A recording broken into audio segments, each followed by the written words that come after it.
इस वक्त हमारे साथ हैं केंद्रीय मंत्री प्रहलाद पटेल, जो अब दिग्विजय सिंह के गढ़ राघोगढ़ में सेंध लगाने के लिए राजगढ़ में जा रहे हैं और हम एक दिन उन्हीं के साथ रहेंगे। चुनावी मैदान में किस तरीके की दिनचर्या पूरी रहती है प्रहलाद पटेल जी की, एक दिन हम फिर से साथ रहेंगे। हमें केंद्रीय मंत्री प्रहलाद पटेल के साथ आसमान पर जो अपनी चुनावी सीट नरसिंहपुर के अलावा भी प्रदेश के तमाम हिस्सों में घूम रहे हैं। पिछली बार हमें मिले थे कमलनाथ के गढ़ छिंदवाड़ा में, इस बार जा रहे हैं दिग्विजय सिंह के गढ़ राजगढ़ में सेंध लगाने के लिए। और हम बात कर लेते हैं सर, आसमान पर तो हम उड़ रहे हैं लेकिन आप लगातार दौरा आपने इतने दिनों कर लिया है, जमीन पर जनता का मिजाज दरअसल क्या दिखाई दे रहा है आपको? जनता पूरी तरह से भारतीय जनता पार्टी को आशीर्वाद देने के लिए तत्पर है। तो तमाम दिग्गजों को आप जैसे सत्रपों को जमीन पर क्यों उतारना पड़ गया सर? मुझे लगता है कि मध्य प्रदेश भारतीय जनता पार्टी का संकल्प है। मध्य प्रदेश को प्रथम सीढ़ी पर ले जाना, हम सबको मिलकर काम करना पड़ेगा। जिन्हें आप दिग्गज कह रहे हो वो पिछले 30 साल से ज्यादा समय से साथ में काम करने वाले लोग हैं। पार्टी भूमिका तय करती है, हमको दिक्कत नहीं है, कार्यकर्ता पहले है। आप कह रहे हैं विकास किया है, सड़क बिजली पानी से लेकर तमाम मुद्दों पर, तो सर वे सनातन क्यों आ गया इस चुनाव में? राम मंदिर के होर्डिंग्स लगवा रहे हैं आप मोदी जी की तस्वीरों के सामने, मतलब विकास के मुद्दे इधर हो गए, धर्म फिर एक बार आगे। कांग्रेस की भयानक भूलें जो विरासत के लिए उसने की हैं, वो आज उसको डरा रही हैं। और इसलिए वो आयोग में जाकर सब शिकायत करते हैं कि साहब राम मंदिर का चित्र मत लगाइए। भाई राहुल गांधी को याद करें, वो जिन्होंने कहा था कि भाजपा मंदिर बनाएगी लेकिन तारीख नहीं बताएगी। अब हमने तारीख बता दी है तो फोटो तो छपेगा, दीपावली मनाई जाएगी। पर इसी में तो है, वो लोग कहते हैं कि कमलनाथ कहते हैं वो भी बहुत बड़े हनुमान भक्त हैं, छिंदवाड़ा में इतना बड़ा मंदिर बनाया। आप हंस जरूर रहे हैं लेकिन देखिए उनके मंच पर बाबा बागेश्वर भी हैं, प्रदीप मिश्रा भी हैं, तमाम लोग हैं। और अब तो जय श्री राम के नारे भी लगते हैं उनके कार्यालयों में। कमलनाथ जब कैबिनेट मंत्री थे, नरसिम्हा राव देश के प्रधानमंत्री थे, जब शपथ पत्र दिया गया था कि राम के असत्य को स्वीकार नहीं करते। राम सेतु मानव निर्मित नहीं है, शपथ पत्र सुप्रीम कोर्ट में कांग्रेस ने दिया है, कांग्रेस की सरकार ने। तब कमलनाथ हिंदू नहीं थे, तब उन्हें हिंदुओं की याद नहीं आई। आज वो हारने के लिए है, छिंदवाड़ा बचा नहीं पा रहे हैं, इसलिए हनुमान जी याद आ रहे हैं। हनुमान जी राम भक्तों के साथ हैं, इन पाखंडियों के साथ नहीं है। पर वो मल्लिकार्जुन खड़गे तो कह रहे हैं उनके नाम में भी एक तरफ सनातन को गालियां देंगे और बाद में पुरखों के द्वारा रखा गया नाम मल्लिकार्जुन बताएंगे। काश उन्हें पहले जब वो सनातन के खिलाफ बोल रहे थे तब नाम का स्मरण होता तो ये परिस्थिति नहीं बनती। सर मल्लिकार्जुन खड़गे लगातार कह रहे हैं आरएसएस और बीजेपी की लैबोरेटरी रहा है मध्य प्रदेश, यहीं से देश तोड़ने और तमाम चीजों के प्रयोग होते रहे हैं। कैसे देख रहे हैं लैबोरेटरी? पहली बात तो था मध्य प्रदेश शांत राज्य है, यहाँ पर भाषाई, नस्ली और जातिगत भेद नहीं होता। एक खड़गे जी को समझ लेना चाहिए और इसलिए ये मध्य प्रदेश का अपमान कर रहे हैं वो, और ऐसा अपमान मध्य प्रदेश स्वीकार नहीं करेगा। और मैं आपके माध्यम से जनता से कहता हूँ कि खड़गे जी मध्य प्रदेश को चुनौती दे रहे हैं, ये कहकर मध्य प्रदेश शांति का टापू है, यहाँ कोई भेद किसी के साथ नहीं होता। वो महाभारत भी ले आए हैं, अगर शिव जी का नाम लाए तो महाभारत भी वो लेके आ गए। एक तरीके से कह रहे हैं कि 5 पांडवों से लड़ रही है कांग्रेस। चलिए हम तो खुश हैं कि हम तो पांडवों के पक्ष में और वो शायद अपने आप कौरवों के पक्ष में चले जाएंगे तो परिणाम भी आ जाएगा। इसलिए उनकी जो नेता है प्रियंका गांधी, उसको यही नहीं पता कि राम का वनवास कितने साल का था, ऐसे ही खड़गे जी का है। अब जो नए नए सनातनी बन रहे हैं, फिर से ग्रंथ पढ़ रहे हैं, जय श्री राम बोलने की नकल कर रहे हैं, तो ऐसी गलतियां उनसे होंगी, ये मैं मानता हूं। अब राहुल गांधी सर कह रहे हैं कि पीएम के पास 2 हाथ है, एक ईडी है, सीबीआई और दूसरा है ध्रुवीकरण की राजनीति। जहां होता है वहां ईडी भेज देते हैं, ध्रुवीकरण की राजनीति होती है। वो भ्रष्टाचार में जमानत पर है, और दूसरी बात, जब वो कहते हैं तो कांग्रेस हमेशा तुष्टीकरण में अंधी हुई है। हाँ। राहुल गांधी खुद, जिनकी जात का पता नहीं, जिनके धर्म का पता नहीं इस देश को, वो ऐसी जब बातें करते हैं तब लगता है कि नहीं, ये छद में रूप है उनका। अच्छा, तो छद में रूप है। ऐसे रूप की एक बात और कर लेते। उन्होंने कहा है मोदी जी 2 करोड़ रुपए के सूट पहनते, महंगे महंगे सूट। वो कितने की टी शर्ट पहनते हैं मुझे इसको बताएं।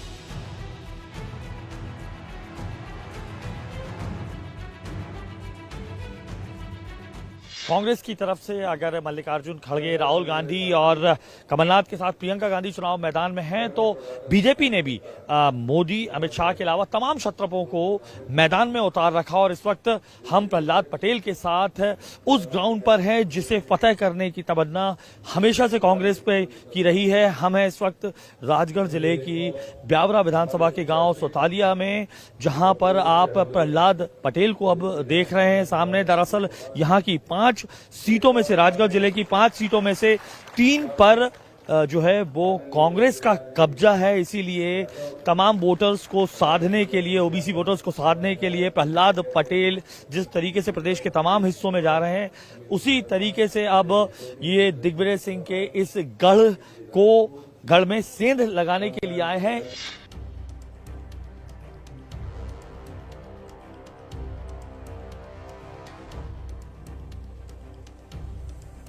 लाडली बहना वगैरह पैसा मिल रहा है क्या? Proper time to time. ऐसा? हाँ। अच्छा, क्या लग रहा है और बाकी योजनाएं वगैरह कुछ काम वगैरह हुए हैं? हाँ, बहुत सारे काम हुए, इसीलिए तो इतने सारे लोग और यहाँ इकट्ठे हुए हैं, और हम लोग भी इसीलिए आए हैं। अच्छा, पैसा ऐसा मिल रहा है कचू? मिल रहा है 600 रुपया। 600 रुपए मिल रहा है? हाँ। वो लाडली बहना वगैरह का? वो भीतर है, मिल रहा है, वे मिल रही है। मिल रहा है लाडली बहना का? मिल रही है। कितने मिल रहे हैं? 1200, 1250। पक्का मिल रहा है? अब पक्के मिल रहा है, अब मैं कहीं पता हो मैं लाऊं लड़ा के नहीं, जे संतोष जावे। हाँ, माहौल बीजेपी का चल रहा तो था। ऐसा क्या किया बीजेपी ने बहुत अच्छा काम किया यहाँ पे। लाडली बहना योजना, बिजली नहीं थी पहले, बिजली आई है। उसके बाद में रोड नहीं थे, गड्ढे थे सीएम दिग्विजय सिंह जी के टाइम पर। अच्छा, दिग्विजय सिंह का गढ़ है यार ये? अरे दिग्विजय सिंह जी गढ़ है, फिर 2.5 लाख से क्यों आ रहे वो वहाँ भोपाल में? कुछ काम है? लाडली बहना वगैरह मिल रही है? मिल रही, सही में मिल रही है? कुछ काम किया है? किसका माहौल लग रहा है आपको? मेरी जनता पार्टी। जनता पार्टी का लग रहा है? दूसरी दीपावली होगी 3 दिसंबर को, जब 5वीं बार भारतीय जनता पार्टी की सरकार बनेगी और यहाँ से प्रचंड बहुमत के साथ हमारे नारायण सिंह जी विधायक बनकर जाएंगे, तब हमारी दूसरी दीपावली होगी। और तीसरी दीपावली होगी जिसे सिर्फ मध्य प्रदेश नहीं मनाएगा, न सिर्फ देश बल्कि दुनिया में रहने वाला हिंदू महादीपावली मनाएगा, जब अब प्रधानमंत्री 500 साल बाद रामलला अपने भव्य मंदिर में विराजमान होंगे, उनकी प्राण प्रतिष्ठा होगी। और 22 तारीख के बाद अयोध्या की धरती पर जो भी जाएगा वो राम के दर्शन भी करेगा और पूजन भी करेगा। हमसे ज्यादा भाग्यशाली होगा। 450 साल में 4 लाख हमारे पुरखों ने बलिदान दिया। 75 साल की आजादी पर हम संघर्ष करते रहे, हमसे सवाल पूछे जाते रहे, हमारे नौजवानों को अयोध्या की धरती पर मारा गया। क्या सच्चाई नहीं है? क्या इतिहास का हिस्सा नहीं? कांग्रेस के लोगों से मैं पूछता हूं, आपकी मर्जी और आपकी मनसा क्या है? कहीं ना कहीं ये बहुत छोटी चीज नहीं है। मैं आपसे पूछता हूं, अगर देश के प्रधानमंत्री नरेंद्र मोदी ना होते, उत्तर प्रदेश के मुख्यमंत्री योगी जी ना होते और न्यायालय फैसला दे देता, तब भी क्या मंदिर बन जाता? मैं पूछता हूं। मध्य प्रदेश के लोगों को भूलना नहीं चाहिए।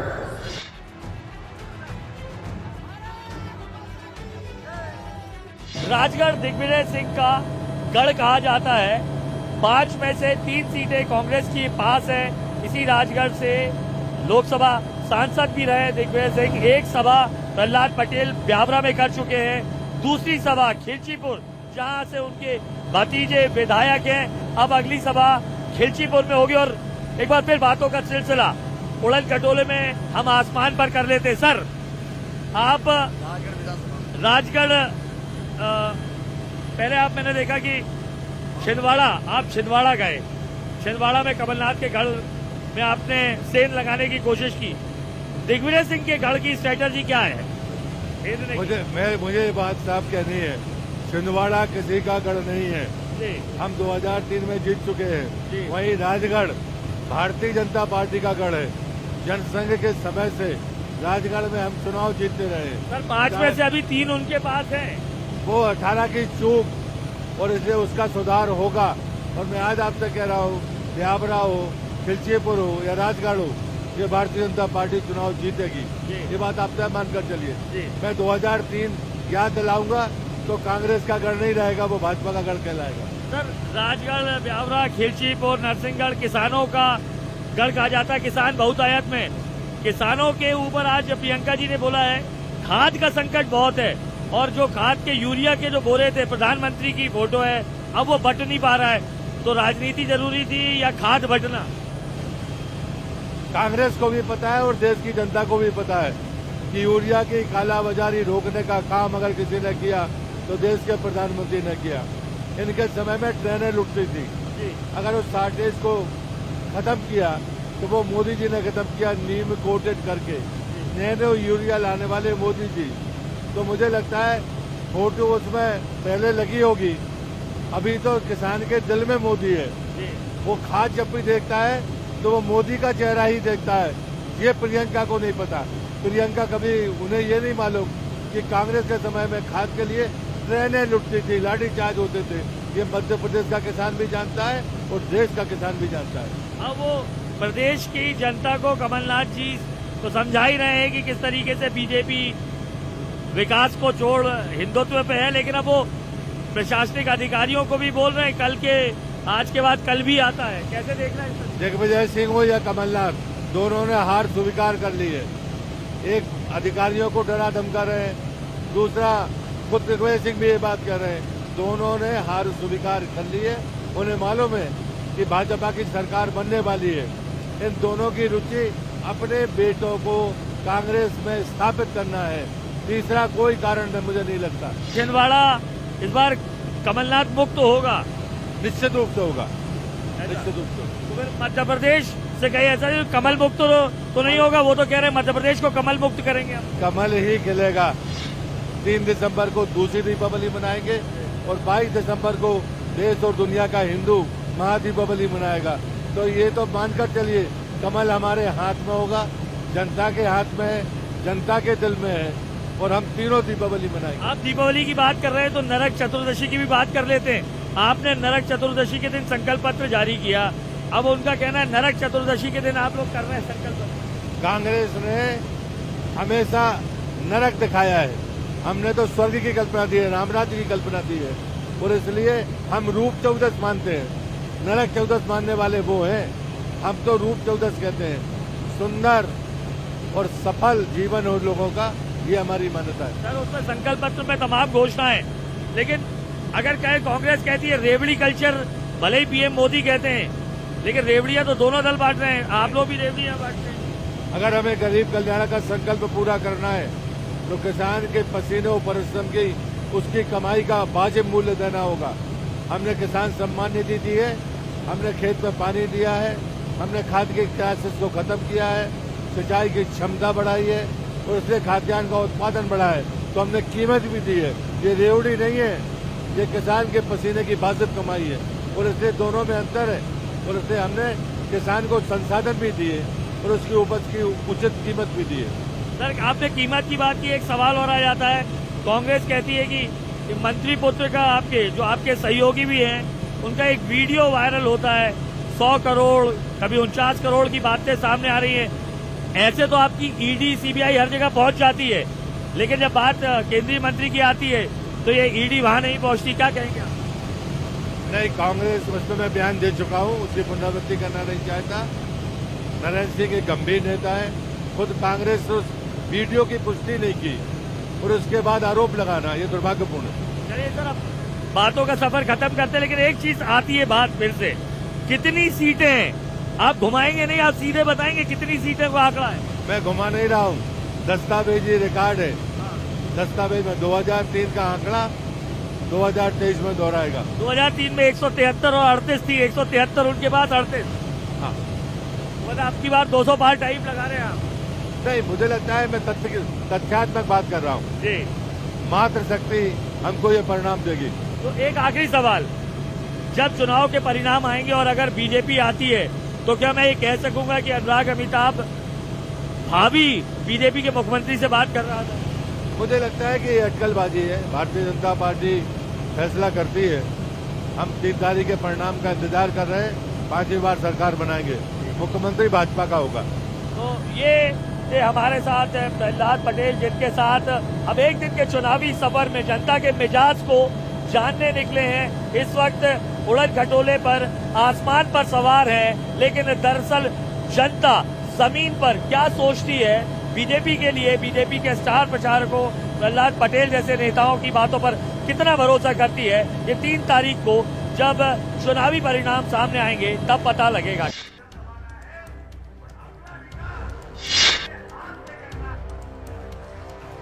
तस्वीरों में आप देख सकते हैं तमाम ऐसी जगहों पर जहां पे ओबीसी वोटर्स जो है वो बाहुल्यता में है, वहां पर भेजा जा रहा है प्रहलाद पटेल जी को। तमाम लोधी वोटर्स को साधने के लिए ये कवायद की जा रही है। मध्य प्रदेश में तकरीबन 2 दर्जन जगहों पर लोधी वोटर्स अपना जो है वो बाहुल्यता रखते हैं और वोटिंग परसेंटेज ज्यादा होने के चलते तमाम ऐसी जगहों पर पहुंचाया जा रहा है। तस्वीरों में देख सकते हैं इस वक्त ये जनसभा को संबोधित किया जा रहा है। तमाम उन जगहों पर पहुंच रहा है जो कांग्रेस के कब्जे में नहीं है और तमाम बड़े बड़े शत्रुओं को उतारकर जनता को ये संदेश देने की कोशिश की जा रही है कि जब बड़े नेता मैदान में है तो बीजेपी उस सीट को जीतने की पूरी कोशिश और कवायद कर रही है।